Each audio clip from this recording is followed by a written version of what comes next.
ভারতবর্ষের এগোনোটা এগোনো নয়। যেদিন ভারতবর্ষের 150 মানুষের মাথায় ছাদ থাকবে, যেদিন 150 কোটি মানুষের অঙ্গে বস্ত্র থাকবে, সেই দিন ভারতের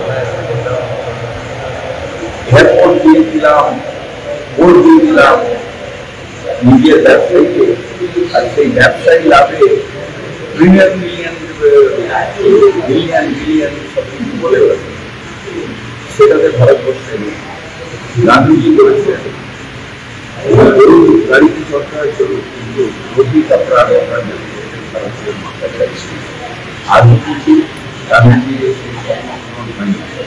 আর প্রধানমন্ত্রী বিভিন্ন রাস্তায় নিয়ে যাচ্ছেন যেখানে দারিদ্র সীমা ভারতবর্ষে বেড়ে যাচ্ছে, দারিদ্রতা বেড়ে যাচ্ছে, আনএমপ্লয়মেন্ট সর্বকালের সবথেকে উপরে।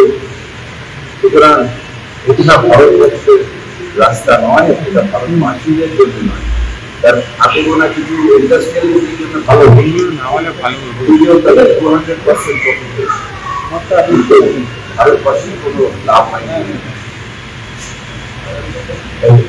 প্রথমে মোদী সরকার আর তারপরে এখন নীতিশ নাইডু ডিপেন্ডেন্ট অ্যালায়েন্স।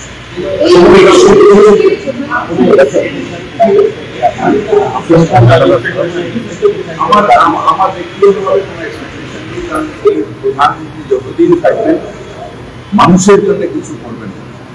উনি একটা এজেন্ডা নিয়ে এসছেন, দেশ বেচার এজেন্ডা।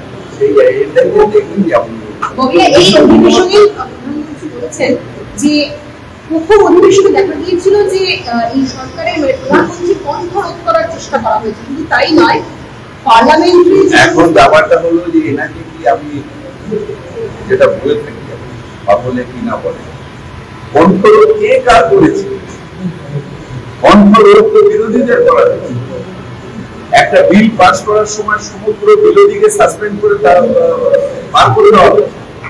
এর থেকে বড় গণতন্ত্রের হত্যার কি আছে? আজকে যেহেতু বিরোধী বেঞ্চ অনেক ভারী হয়ে গেছে, তাই উনি ভয় পাচ্ছেন। কণ্ঠরোধ তো উনি গণতন্ত্রের কণ্ঠরোধ উনি শিখিয়েছেন, যখন তখন যাকে ইচ্ছে সাসপেন্ড।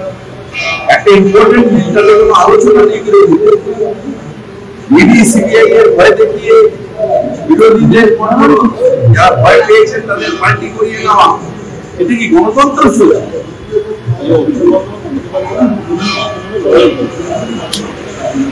সবাই নয়,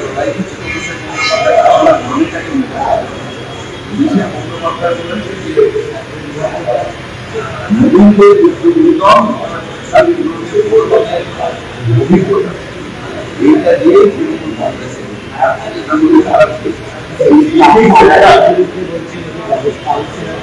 যে অন্যায় করবে দল তার বিরুদ্ধে যাবে। যারা যারা নিষ্ক্রিয় ছিল, যারা ভেবেছিলেন আমার ইলেকশনটা আমার ইলেকশন, ইলেকশনটা আমার ইলেকশন না, নিশ্চিত দলের তার বিরুদ্ধে ব্যবস্থা। সেটা আমি বলি আপনি কি পাবেন, আপনাদের সেটা কিন্তু এমন কিছু কাউন্সিলার অনেক জনপ্রতিনিধি আছেন যারা নিজের ইলেকশনের সময় যেভাবে লাগেন সেইভাবে বিধানসভা বা লোকসভায় লাগেন। সেইখানে আমাদের আপত্তি নিশ্চিত হবে। আমি জানি পার্টিকুলার বিশ্লেষণ চালিয়ে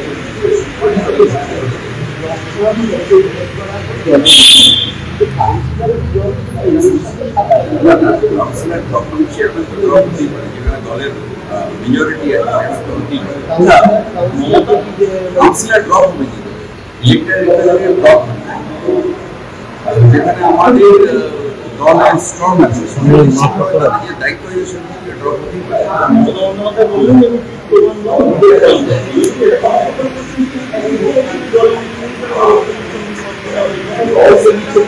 দিচ্ছেন বলে তো দিচ্ছেন বলে তো অফিসার দিচ্ছেন বলে তো